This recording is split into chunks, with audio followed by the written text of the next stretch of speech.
이런 거를 정말 조심하셔야 되는 게, 전 엄마표 영어를 굉장히 싫어하는 사람이에요. 저 어떻게 될 수도 있어요. 돌봐줄 수도 있어요. 지금 엄마표 영어라고 말씀을 주셨는데 이 부모표로 네. 일찍부터 태어나자마자 이렇게 막 들려주거나 영상을 보여주거나 네. 본인이 해주거나 네. 이렇게 해서 이중 언어를 사용을 하게끔 도와줘야 된다. 네. 이런 미션에 대해서는 어떻게 네. 생각하세요? 아이를 이제 낳아서 할 수 있는 수만 가지의 활동이 있어요. 예. 영어 말고 그 모든 활동을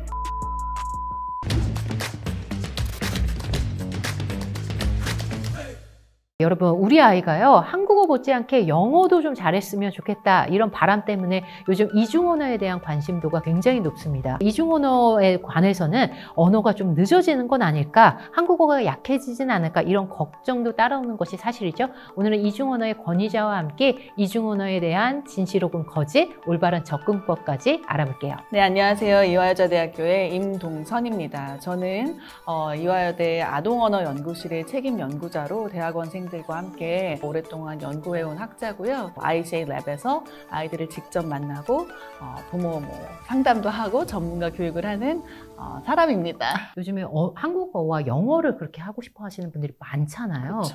그래서 제 주변에도 이렇게 하면 될까? 이런 설왕설래들이 정말 많은 것 같아요. 너무 많죠. 그래서 오늘 그 이중언어에 대한 모든 것을 좀 네네. 털어보는 시간 네. 마련해 보려고 하는데요. 좋습니다. 정말 진실만 말하기 때문에 혹시 너무 놀라실까봐. 네.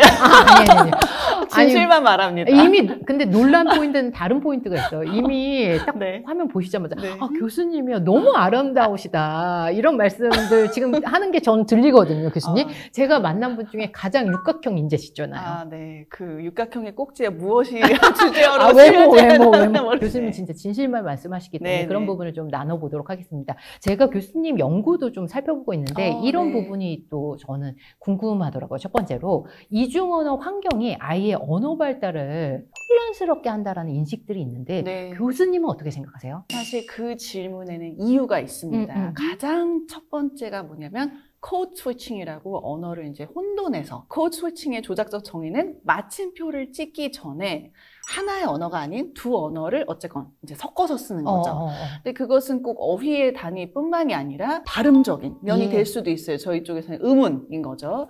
발음적인 거라는 건 제가 막 누구랑 LA에 있는 제 친구랑 한참 얘기를 해요. 그 LA에 있는 친구는 한국말을 잘 못하지만 살짝 할 수 있고 이제 걔랑 막 얘기를 하다 보면 갑자기 제가 이러죠. 우리 작은 이모가 작은 이모 누구죠? 작은 이모?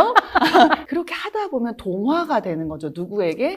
저의 의사소통 상대자에게 동화가 되는 발음이라든지 그런 게 되는데 가장 극명한 거는 어휘들이죠. 두 언어의 어떠한 것도 완벽하지 않으니 이렇게 헷갈려하고 뭔가 안 좋다, 이중 언어는. 근데 이게 다 밝혀졌습니다. 그렇지 않다라는 게 어떠한 이유냐면 이제 성인 화자들 그 두 언어가 모두 다 proficient, 아주 능숙하고 아주 잘하는 한국어, 영어, 이중 언어 화자를 데리고 온 거죠. 근데 그 사람들이 언제 하느냐? 아무 때나 하는 게 아니에요. 내 의사소통 상대자가 이 내가 어떤 코드 스위칭을 해도 된다라는 믿음 하에 그러한 환경에서만 하지 그렇지 않은 환경에서 절대 안 한다라는 거예요, 성인도. 그 뜻은 저희가 그 theory of mind를 이제 얘기를 하는데 마음이론인 게 뭐냐면 마음이론은 내 지금 마음도 있지만 상대방의 마음에 어떤 그 상황을 이해하는 거죠. 이것도 제가 예시를 많이 드는 게 you know what? 그거 그때 말하면서 막 섞어 쓸 수 있어요. 근데 그걸 제가 저희 지도 교수님 앞에서 할 수가 없잖아요. 없죠. 제 은사님 앞에서 한국어만 하시는 은사님 앞에서 you know what? 막 이러면서 섞지 않아요. 근데 그것이 아주 편안하게 나오는 내 의사소통 상대자가 영어도 이해하고 한국말도 알고 우리가 서로 티키타카가 그런 환경이 된다라는 걸 아는 상황. 그 상황에서만 한다라는 게 밝혀졌습니다. 연구에서.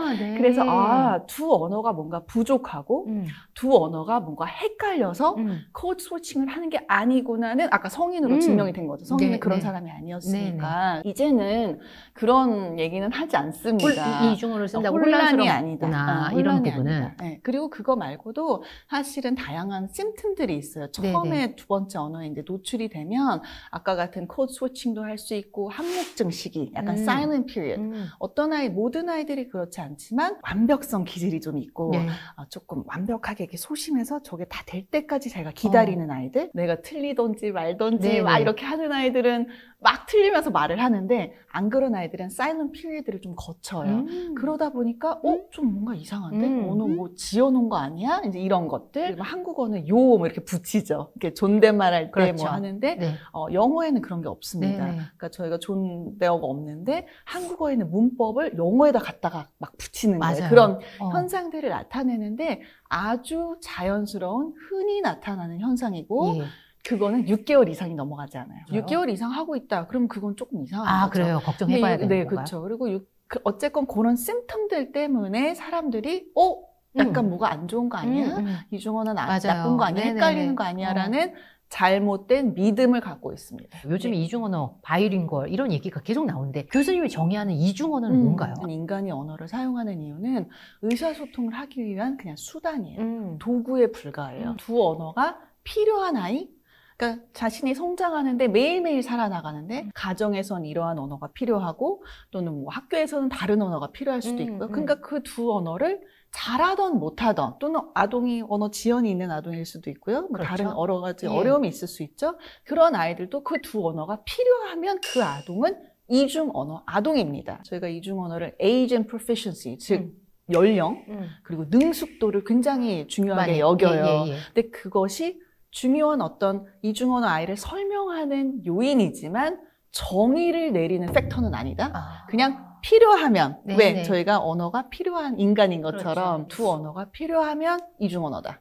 끝이에요. 그 필요하다는 것을 그냥 부모가 결정하는 거잖아요. 그렇지 않죠. 사실은 지금 그게 문제인 거죠. 그죠. 부모가 지금 일찍부터 특히 맞아요. 사실은 이중 언어라고 표현하지만 사실 영어를 그렇게 하는 거잖아요. 아동의 입장에서 다양한 경험을 하는 건 굉장히 중요하고 좋아요. 왜냐하면 뇌는 인풋 대 아웃 대비로 계속 경험을 하면서 그 안에 시냅스가 형성이 됩니다. 그러니까 저희가 예를 들면 뭐 공원에 가고 뛰는 거 경험도 하고 음악도 경험하고 그런데 언어적 경험은 나쁘다? 특히 영어는 나쁘다? 절대 말이 안 되는 얘기예요. 사실은 다 다양한 경험은 좋고 아이들의 뇌 발달에도 좋고 언제 노출되는 게 가장 적기냐라는 질문에 제가 대답이 없는 거예요. 그런 연구는 한 사람도 없고 하지도 않아요. 이거를 뭔가 이중언어라는 게 선택의 문제라고 자꾸 생각을 하지만 대부분은 부모님이 선택했을 수도 있죠. 근데 그게 뭔가 나쁘다? 뭐 좋다라고 말할 수는 없는 것 같아요. 일찍 접하게 하는 것이 일찍 언어를 접하게 하는 거에 대해서는 교수님 긍정적으로 보시는. 만약에 이중언어가 어릴 때부터 노출하는 게 나쁘면 저도 지금 심각한 상태에 빠져요. 저는 3중 언어를 하고 전 세계 인구를 찾아보면 단일 언어보다 이중언어 화자가 정말 많아요. 그래서 괜찮은 거다. 다만 질문에 제가 이제 저는 일단 1번은 그 얘기를 하고 싶어요. 괜찮은 거다. 괜찮은 거고 어떻게 이것이 노출이 되느냐가 중요한 거겠죠. 그 포인트 그거를 놓치지 말아요. 자세하게 여쭤보는 걸로 하고 지금 부모님들이 근데 관심이 굉장히 많아서 일찍부터 이중언어 어떻게 아이한테 노출시켜주고 접하게 해주냐 이 부분에 관심 갖는 분들이 많으실 거예요. 왜냐하면 그 결정적인 부분이 어렸을 때부터 언어를 노출하면 그 언어에 대해서 발음 면에서 훨씬 수월하다 이런 얘기들이 있거든요. 발음과의 상관관계가 있을까요? 있어요. 있죠. 그럼 빨리 해야 되겠네. 어떻게? 그거 제가 말씀드릴 수 있어요. 자, 발음은 저희가 이제 아이들이 제일 먼저 저희가 언어학적으로 언어를 봤을 땐 음운, phonology가 있고 이제 semantic, 어휘가 있고 이제 그다음에 syntax, 구문이 있고 그냥 마지막 화용이에요. pragmatic. 이렇게 단계별로 나눌 수가 있어요. 그래서 배워 나갈 때도 아이들이 말소리부터 배우죠. 이 말소리는 가만히 생각하면 무엇으로 배우냐? 운동 기능으로 배우는 거예요.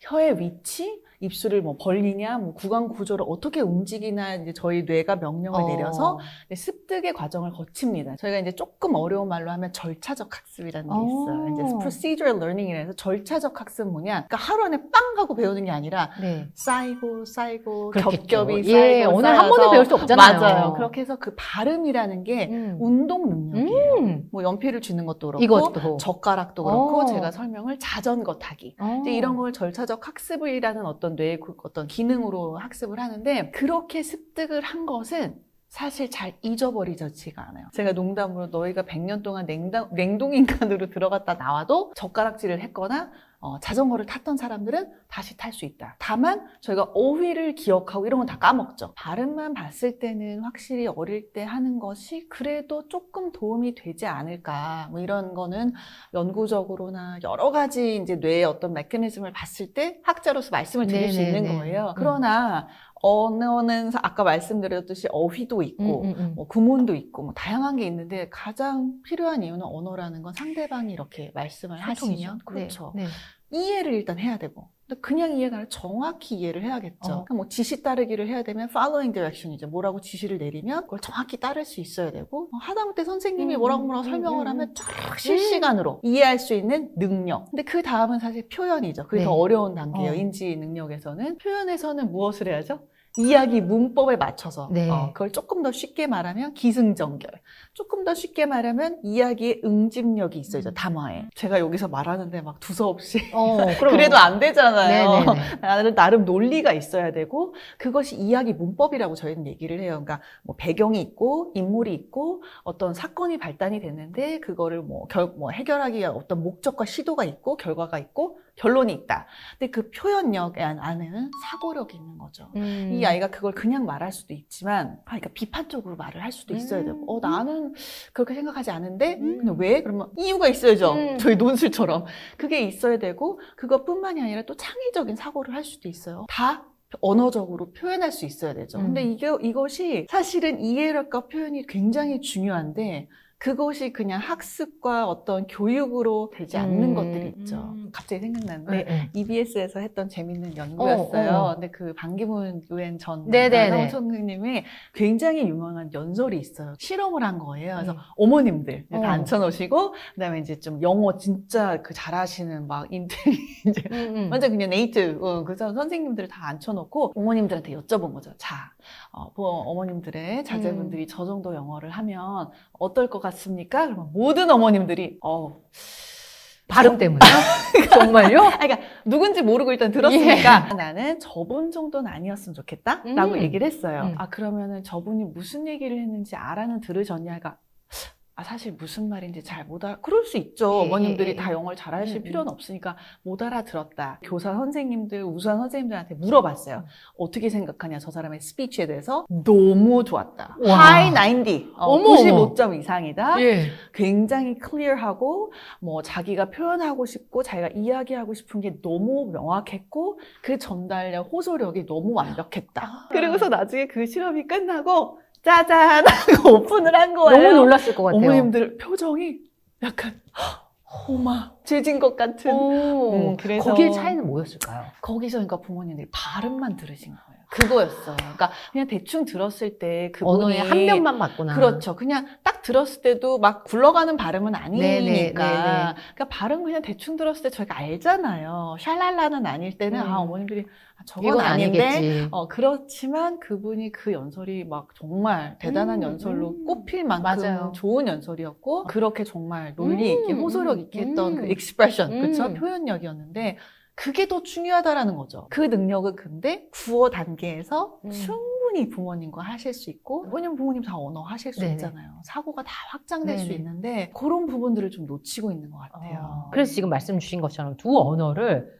부모님들, 요즘 부모님들은 원어민 수준으로 정말 잘 하게끔 도와주고 싶어 하시는 것 같아요. 근데 현실적으로 두 언어를요, 부모가 완벽하게 도와줄 수 있을까요? 절대 없어요. 이게 저희도 요 얘기를 많이 하는데 그 질문이 뭐냐면 두 언어를 완벽하게 동등하게 잘할 수 있냐라는 질문이 오래전부터 있었고 많은 분들이 질문을 하세요. 에퀴발런트라는 표현을 많이 하고 이꼬르, 이게 똑같이 또는 두 언어를 완벽하게 잘할 수 있냐. 자, 근데 그게 왜 안 된다라고 하냐면 두 언어가 아까 뭐라 그랬죠? 필요에 의해서 이제 하는 거죠.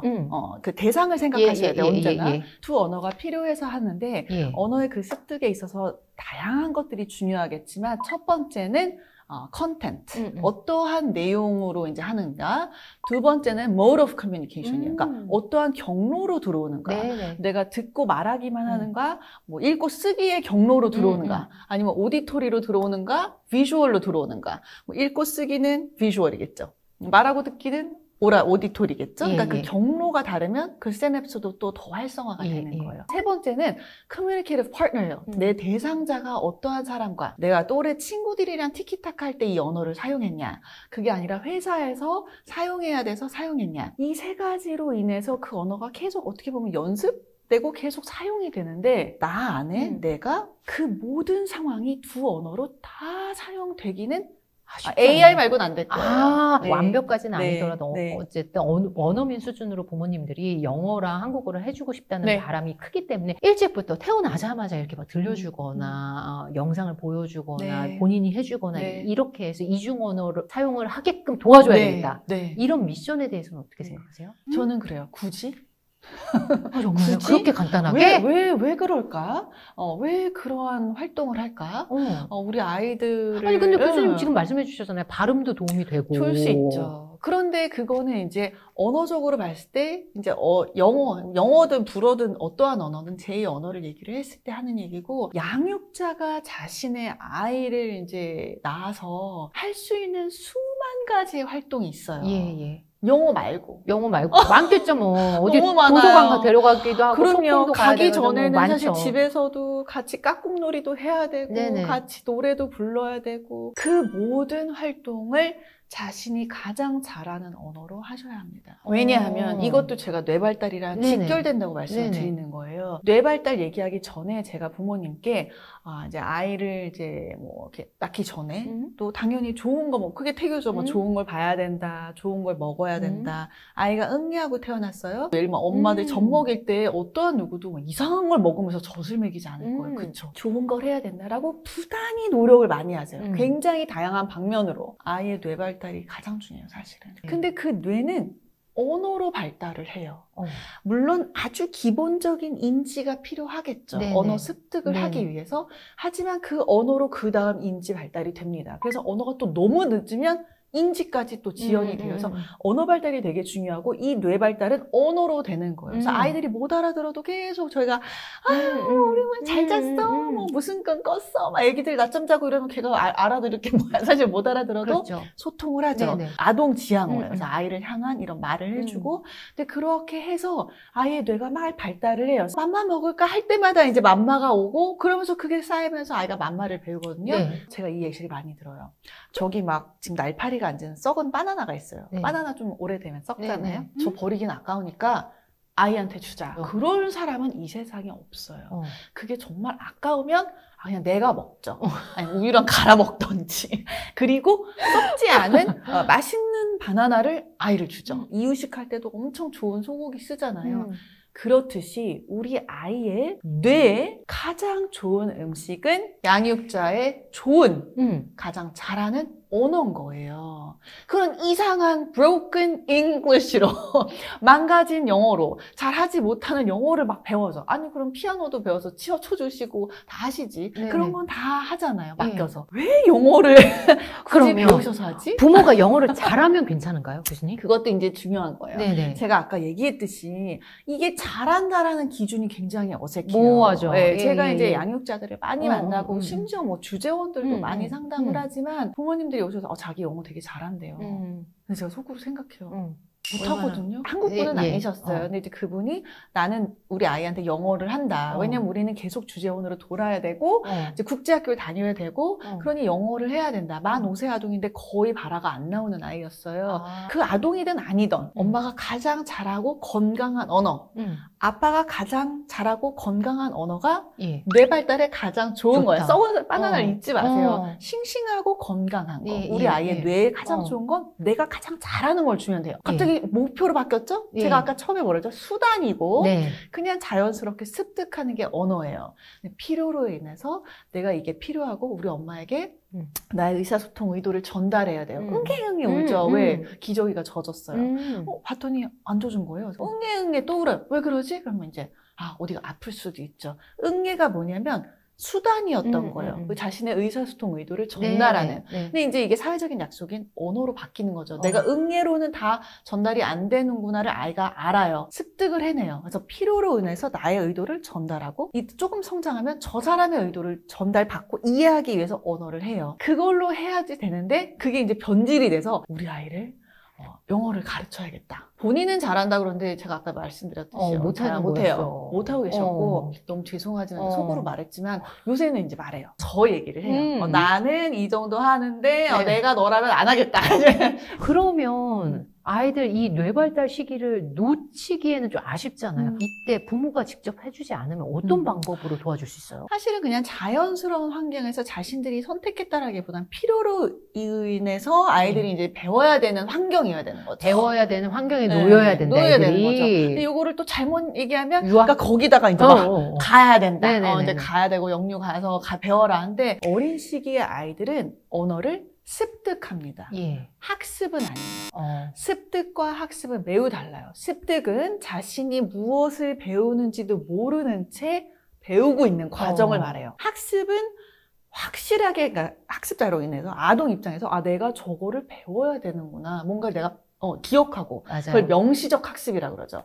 근데 어린 연령에는 만 4세 이전에도 명시적 학습이 불가능해요. 안 돼요. 잘 따라해봐. 컵 이렇게 한국어를 가르치지 않죠. 컵에다 뭘 마실래? 그러니까 너무나도 자연스럽게 그냥 이 상황 안에서 녹여들어서. 그쵸. 예. 이렇게 해서 아이 입장에선 습득을 하고요. 부모님의 입장에서는 그래서 가르치다가 아니라 그냥 노출인 거죠. 수단. 내가 쟤한테 말하려고, 내가 쟤랑 놀려고, 내가 이 아이랑 책을 읽으려고 그냥 하는 거죠. 노출이 되어 있는 거예요. 그래서 아동의 입장에선 사실은 가장 좋게는 그냥 이게 필요로 인해서 내가 그냥 배워야 되는 게 아니라 그냥 쟤랑 말하려니까 이 말로는 안 되니 B라는 언어로 해야지 내가 저걸 얻을 수 있고 이런 거죠. 근데 이제 제가 이제 가정에서 자꾸 그러다 보면 비유를 이제 막 영어 하는데 제가 아까도 말씀드렸듯이 해야 될 활동과 하고 싶은 활동이 얼마나 많으나 몰라요. 많죠. 우리 이 귀하고 소중하고 귀여운 이 아이들이랑 뭐 어디 좀 걸어다니면 사실 공원도 가야 되고 조금 이제 그래도 괜찮으면 저 예술의 전당 가서 뭐도 보여줘야 되고 막 할 게 너무 많아요. 제가 얘기했듯이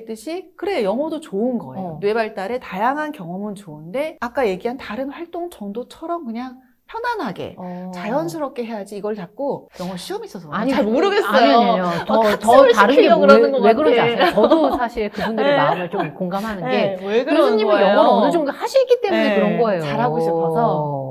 아니 우리 애가 저는 영어를 그 정도로 못하기 때문에 겪었던 이 트라우마들이 우리 애는 조금이라도 덜 해줬으면 좋겠다는 바람이 있거든요. 영어도 중요할 수 있지만 필요하고 소중하고 너무 많은 게 더 많아요. 아이들이랑 뭐 다른 것도 중요하겠지만 그런 어떤 정서적 교감 그리고 아이들은 가르치는 대상이 아니다? 그렇잖아요. 저희가 아이를 가르치려고 난 건 아니잖아요. 아니죠. 네네.